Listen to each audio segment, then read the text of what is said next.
Well, we are very honoured to have today's guest, Debbie Lee. I'm not sure what there is to say about you from playing to coaching to administrating.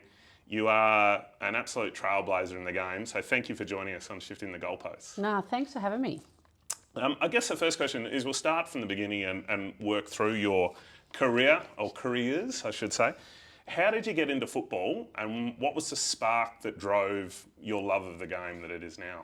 Yeah, sure. So grew up in Victoria, have two older brothers and older sister, and really started playing in the streets of Parkstone Avenue. So learnt my craft on the bitumen there. And my two older brothers, you know, they were 4 or 5 years older than me, so that's where I really learnt my craft, and used to watch them play footy. I've got a photo actually of me carrying a footy as a 3-year-old when it was local footy. And then I guess I just had a passion, and it was just built in my DNA. So from a very early age, I'd watch footy on the TV. I'd barrack for Essence. I'd go to Windy Hill, and really, as a 17-year-old, I found the game that I could actually play as an adult, because in my time there was no pathway. And there was just something different about footy, because I'd played basketball, netball, did athletics, but there was just something different about footy that really ignited me. Were friends involved with football at the same time? Did you have a cohort of friends that did it? It was primarily led by your brothers? And yeah, the neighbourhood, it was what you did in the family. I mean, it was an event, you know. It was very different to, you know, we don't have the iPads and the Facebook, so you had to find things to do when you're growing up. And in the streets, it was very neighbourhood, very connected, and you connected through footy. Yep. And you connected on the weekend through the footy club. Mum had a role, Dad had a role, you know, and you what were their roles in the game? Mum was the carer, Dad was the trainer, and my two other brothers played. Then my other brother, he stopped playing, and then he became boundary, and my sister did a bit of the same work. But I guess when you're 3 and that's all you see, and you've done that for a period of time, and then you see that sport as the number one sport really on TV, that's how I was connecting. And then I just loved it. I don't know, it was just the enjoyment of playing. Maybe it was the physicality of it. Maybe it was just the freedom of having the footy in your hand. So my next question was going to be, was there a light bulb moment that drew you towards the game? But it sounds as though it was inherently there within you from the get-go. Yeah, you're spot on. It was a family, you know, outing experience that we all were a part of, but we played different roles. Do you reflect back on that, I don't know, on a daily basis, a weekly basis, a yearly basis of your upbringing and how that, I don't know whether the word is grounded you, but that experience and what that now means to you? Yeah, and really interesting, there's a reflection that I've had is when I did play at Parkstone Avenue with my older brothers, and then they moved on to Cars and Girls, there was me on my own. So I was probably 8 years old. But what was really interesting is every time a car would come around the corner and I'm playing footy on my own, I'd run into the bushes. Now, funnily enough, it wasn't because Mum and Dad said I couldn't play, it wasn't because the neighbourhood couldn't, you know, showed me that girls don't play. It was the outer perception. So, you know, as an 8-year-old, it wasn't because no one told me I couldn't play, but I was running to the bushes because I don't want to be judged, and I didn't want. Yeah, it's fascinating, isn't it? And that showed me that very early on that there was no one on tally that played the game as a woman or coached the game or umpired the game, so there's no visibility.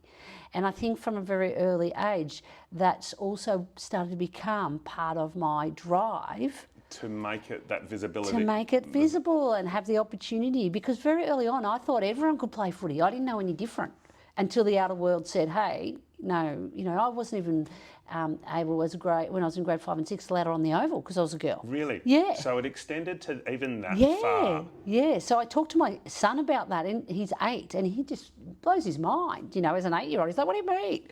But I think it's really interesting that I share that because I didn't know that was going to be a journey for me. Was that then, I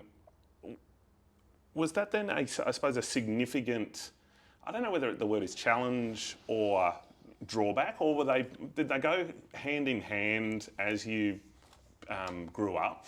Yeah. That those challenges were put in front of you and you saw them as an avenue to knock them down? And yeah, it's interesting, isn't it? It's it was just you accepted it. You just, you know, girls didn't play footy, and full stop. there wasn't. I didn't at that stage. I didn't think it was unfair or why. I just thought we don't play footy. This is the way of the world, and. I guess when I became a young adult and I found a team at the age of 17, I couldn't believe my luck. I just couldn't believe it. And that's where it really, if you talk about, you asked me before about moments. That was it. That was like I found a group of women and we thought that a friend and I went down, we thought we could play footy, but we saw these women who could kick left, right, mark, strong. That was when I went, wow, I want to be part of this. So talk to us more about that then. The moment that, as a 17-year-old you roll up at a club. How did you become aware of the club and what was the club? Yeah, so the club was East Brunswick Scorpions. My best friend, her father, she was 15 at the time, he'd found an article in the newspaper and they were looking for players. Like it was about that big. And he shared that with us because he knew his daughter and myself really loved the game of footy. We went down the first training, can still remember. They were starting, they were doing their warm-up and we didn't want to get out of the car because we actually thought, oh my God, these women can actually kick. I mean, we were pretty sure of ourselves. I can still remember my first game. They put me in the middle and it was the hardest tackle that I ever had. And I just thought, this is what it's all about. And you loved it? Loved it. The team folded 2 years later and then I started a team in the Western Suburbs at 19 and that team's still going now. And there was just this built in my DNA as I could see what the game gave to the women. And I could see it's just a different connection, sense of belonging, the comradeship, the difference it was playing netball and basketball. There's a uniqueness about it. It's a challenge enough nowadays, let alone back then, to start a new club. You've gone and done that at 19 years of age. Was that just an absolute desire to continue playing the game? And was it a majority of the girls that you'd played with at the Scorpions, did they transition over? No one except my friend that came with me to training. I just thought, I just loved the game and what it gave me. And I was like, why can't we? And I really just contacted everyone I knew, whether they'd be a sportswoman or not. And that's how we started the game. And I remember the first game, we came out in bike pants, T-shirts and sticky tape numbers. And that was the evolution. And in that time, there was only 8 teams in Victoria. Like, this is just, we're talking 1993, we're talking, when that was established. So I guess I've been in a real fortunate situation where I've seen generational change from a women's lens in our sport. And it's been great. It's been a great journey. And across that journey, 300 plus games? Yeah. As a player? Yeah, probably shouldn't have gone to, I think I played till I was 40. I was like, what am I doing? And it was like, hang the boots up. I don't think you're alone when you suggest it, but there's a lot of players across the country that might have extended themselves a bit longer. Yes. Where did coaching fit into it then for you? Did someone tap you on the shoulder and suggest that you were a leader and that maybe coaching was it, or did you feel inherently drawn to it? I think because of the early formation of women's football, there was this really proactiveness from me that had to happen and was forced if you wanted to keep a women's team going. Like, women weren't going to just turn up to your club and go, I want to play footy. You had to tap people on the shoulder, you had to recruit, you had to be active, and when they came, you had to ensure that they felt included, because they may have never picked up a footy. They might have been just doing you a favour because they want to, you want to play footy. It was really interesting, and I think what I didn't realise early on was I was bringing a group of people together. Yep. And how do you actually keep a group of people together, and how do you value them? But at 19, I'm not identifying that, and that was not my purpose. It wasn't my purpose, but it was like, they've taken the effort to come down. How do I make them feel comfortable? And I think that's where early on I learnt about people and what was important to keep a connected group.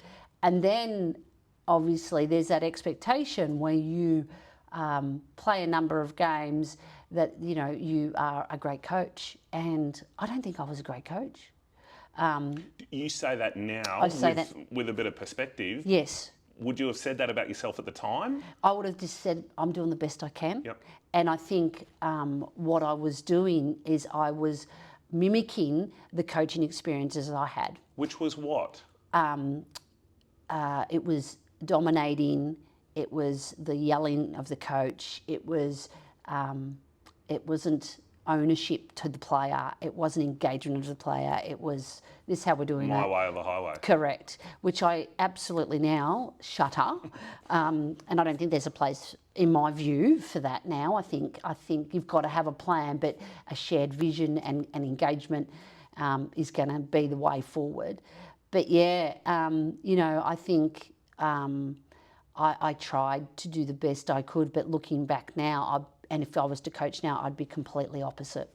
What was some significant challenges that you faced as a first-time coach, or as someone and I think as coaches we're all continually learning. If we're not, we might as well potentially give it away. But what were some of the first challenges that you really came up against from a coaching perspective? I think it's just the expectation that you have to know everything, and the expectation that you either put on yourself, probably more so than others, around, do I know enough? Do I know the content? Do I know this? Do I know that, in terms of a footy contacts, and particularly on a match day, because it's so quick and things are moving. What I would say that I have learnt in my reflection is be a coach and be yourself. Yep. It's really important. And I would say relationships and connecting with your team is really important. And it's okay to have people within the team, including players, to go to say, hey, how do you think the back line's going? I'm seeing this, what are you seeing?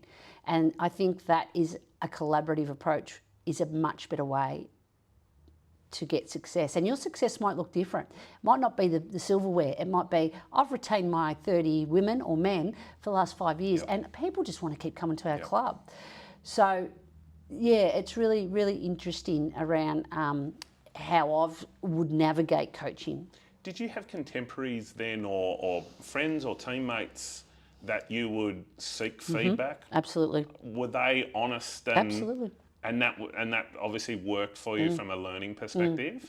I coached the first VFL Western Bulldogs team, VFLW Western Bulldogs team, and I had a great bunch of people that had played football with, and there was a couple of players in there, particularly one who played for Collingwood. Her name was Bree White.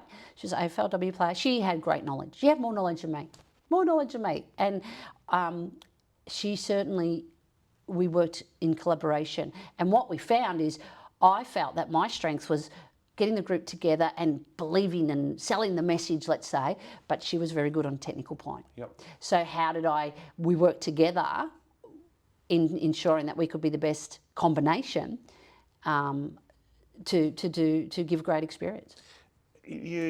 How were you educating yourself as far as learnings of coaching then? Was it purely watching the men's game and seeking out information and understanding from them, or were you, because nowadays the resources that are available are obviously significant, but how were you learning back then? Off people. It was through conversation or watching? Conversation, watching, and trial and error. How was that received? Was it mixed? Absolutely. And at times you get it wrong. And then it's interesting, and I'm sure people as coaches or in roles as players in football, you question yourself, so you're like, am I the right person for the job? So I think I believe my journey was on the tools. I learnt a lot on the tools, because when I say that, through life experience and life journeys, and more so than theory and resources, because they just weren't there. Did you set out did you have personal goals that you wanted to achieve, or was it very much a development in motion, and we'll see where this gets to? I think and with a bit of maturity now, you can see where you went wrong or did things correctly. Absolutely. I think that the early stages was just to get a team that would continue to be on the park. That's how early we're talking, like how do we just keep a team going, and what does that need to look like?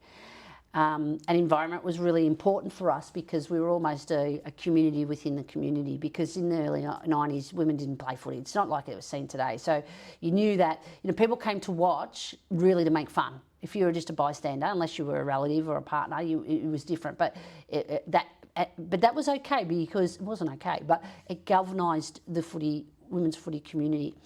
But I think I learnt on the job, absolutely. And part of that was more around teaching the game, because there was just no, you've got a group of women who love the game but had never been taught how to kick. There was no kick, there was no pathways. Unless they've kicked the footy with their brothers. In the backyard, they've probably got an idea. Is it, from a coaching perspective, you've almost got a blank canvas Correct. in which to operate with. Did that excite you? Yeah. So it wasn't around let's do the game plan and let's have a sweeper and let's run a loose half back. Weren't even up to that. It was let's just get the ball and this is how you hand pass, this is how you kick. And where are you best suited to enjoy your footy and make have a contribution. That's how simplistic it had to be, because to your point, you're not dealing with ready-made footballers, which is the same as community, but it was more around creating an environment that people want to play at and be part of, and you're just really looking at natural talent, and if they haven't got it, you've got to build it. So the challenge was, which you still see in the women's game, in particular at community, is the varying levels. A first timer, a 4-year player, but how do you satisfy how rapid that growth can be in that period of time. And I'm playing for fun, I'm playing for silverware, and how do you bridge that? And that's a real tricky bit, and I think that's still relevant in community. That comes back to that managing people rather than potentially tactical skills so much. Yeah. You said you've seen generational change. I would say that you've more than that. You've made generational change through your involvement in the game. How would Debbie Lee go now as a 14-year-old player or a 15-year-old girl in the current climate? Yeah, I think there'd be certainly, I think I would be better prepared and understand more about preparation and looking after your body and all that sort of stuff.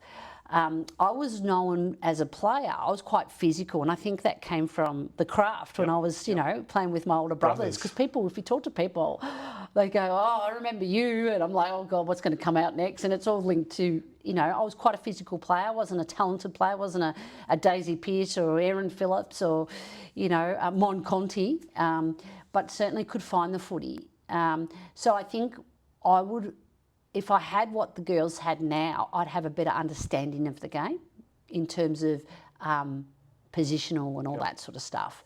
But I really was raw and just played on, talent. But that's what footy was played on back then, so it suited. Talk to us about coaching the Victorian rep team. Yeah, that was the fun. Women's team. That's obviously a pretty. There's not too many coaches that can put that on their CV. Yeah. So that was we were really lucky. Josh Vanderloo, who was working at the AFL, reached out and said, "We'd really like you to coach the Victorian team." And essentially, that was playing against the Allies. So could you imagine the best women in the country playing either for Victoria or the Allies? So you had people like Emma Carney, you had Ellie Blackburn, you had Daisy Pearce, you had Chelsea Randall, and the other, you had the top. You had Moana Hope when she used to play. I felt a bit out of water, to be honest, duck out of water, because I was like, these women, they're good footballers. So we've only got them for a weekend. What are we going to do? How are we going to manage? So my approach was, I'm going to get the players involved. So, Daisy Pearce and Juddy, who's played for Freo, was captain of Freo, I got them to do the midfield and got them to do a bit of a training session. And again, what all I did was really to be the environment and the connection piece really quick. And because they knew how to play footy, but we just kept it really simple on how we put the ball in the forward line, what do we want to do around the centre, and what we're doing around the back. So we want to be a running team, and they did really well. They did really well. We actually smashed the Allies. I think Beck Goddard was the coach at the time. She wasn't too pleased because the Vics ran over the top of them.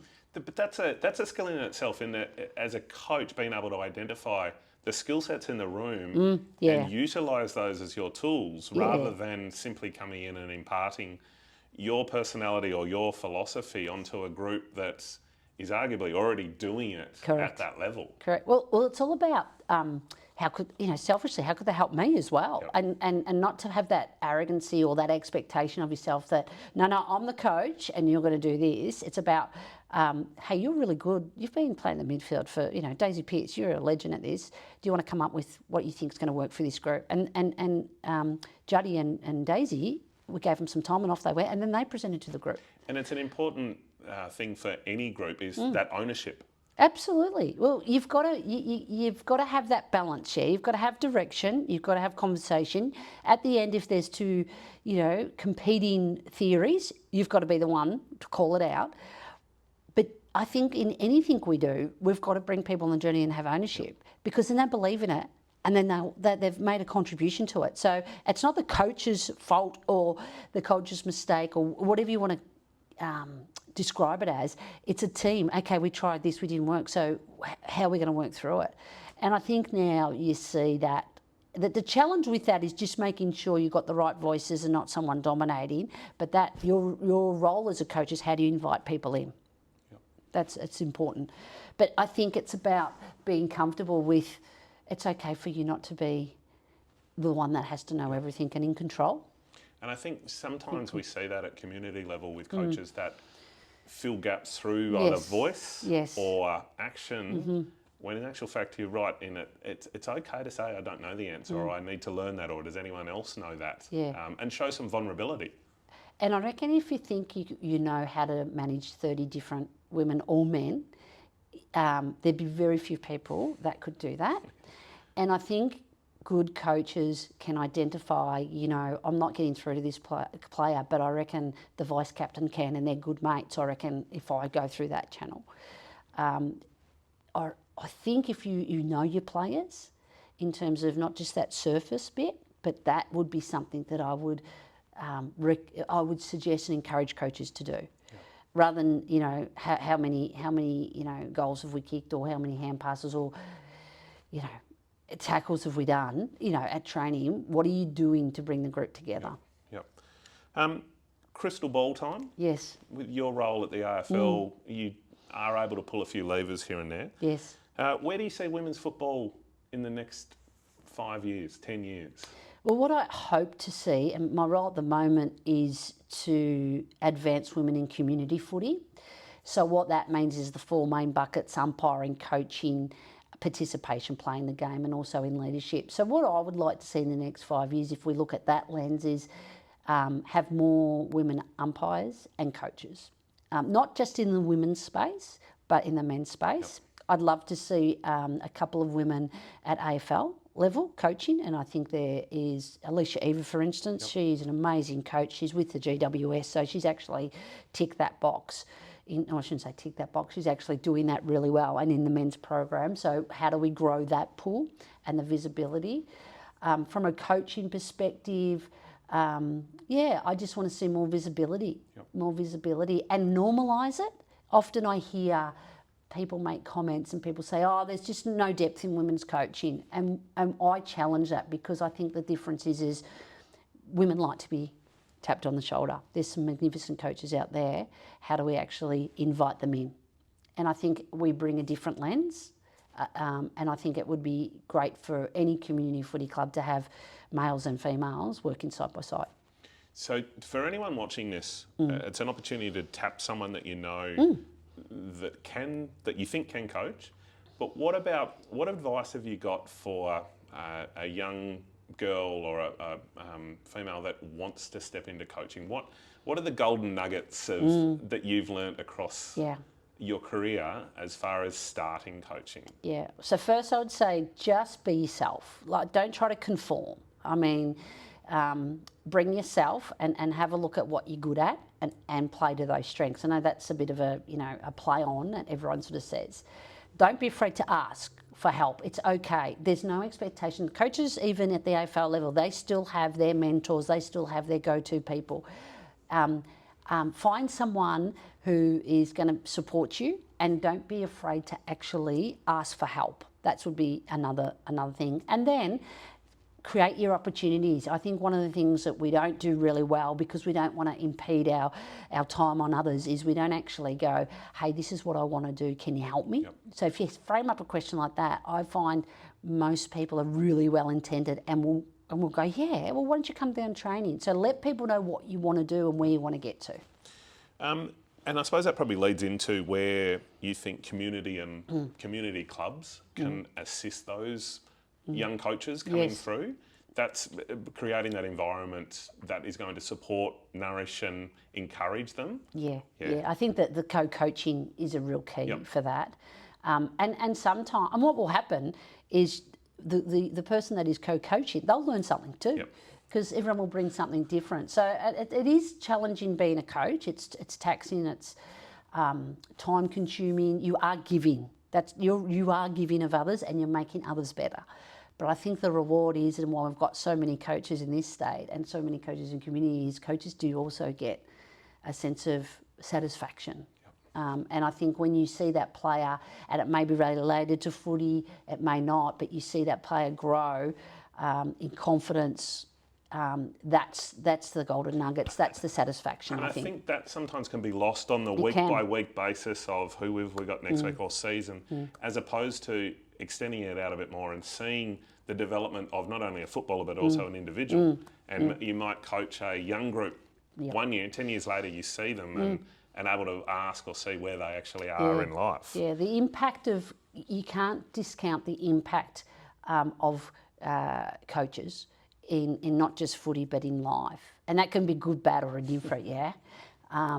And, you know, often I hadn't realised until some players had come back to me or written me a note to say, hey, this is what I'm doing now, and I do remember you doing this for me. And I didn't even have any clue.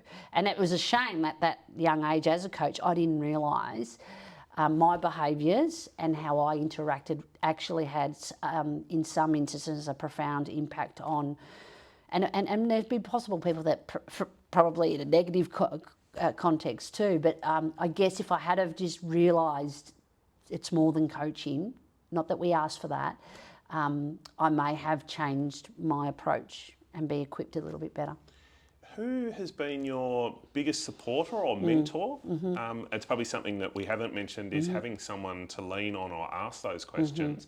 Have you had a number one supporter or someone that you've constantly gone back to as far as learnings or feedback? So from a coaching point of view, I would say it was my group of Spurs players, so, you know, who are my good friends now, and one I played a lot of footy with, who I mentioned before, Brie White.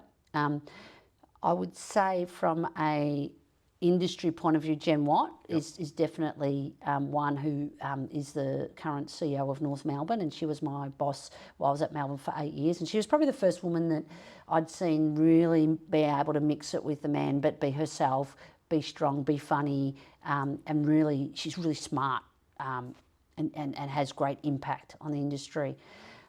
So I would say, you know, and then there's others that I've had, you know, men as well. Gary Kent, who is the CEO of Bulldogs, who employed me. We're still great mates now. Cameron Swab, who's the CEO of Melbourne. And in the early days, it was just, you know, Jordan Roughhead actually came down and coached us and coached with me for a number of years when he played at Bulldogs. He was just a terrific human being. Yeah, it was really fun. And learning, he was very good at technical and he taught me a lot of the game. And that was late in my age. But yeah, there was always supporters, and I think it was about people going back when you did get your knocks and when you felt your little confidence was down about which group of people. So there was the friendships groups as well. This one's a hard question to ask only because I'm going to test your memory. Yes. What's been the highlight or highlights of your football journey? Yeah, I'd say... If you can narrow it down to one or two. Yeah, I'd say it was when we won the premiership, and it wasn't about the premiership, it was the first premiership with the Spurs, and that was in 2004. We'd started the team in 1993, and for me it wasn't about the silverware. It was about, wow, look what we did. Like, it took a long time, yeah, but geez, look what we did. It was over 10 years. We were able to keep the sustainability of the team and replenish our numbers, and then we ended up winning a flag. And people wanted to come play with us, and went from our humble beginnings. So I always reflect on that. Obviously the AFLW game, you know, the exhibition series when we played Melbourne versus Bulldogs, because I felt then that was when we had decision makers, and where now we're starting to move the dial about people were like, yeah, I think this is a good idea.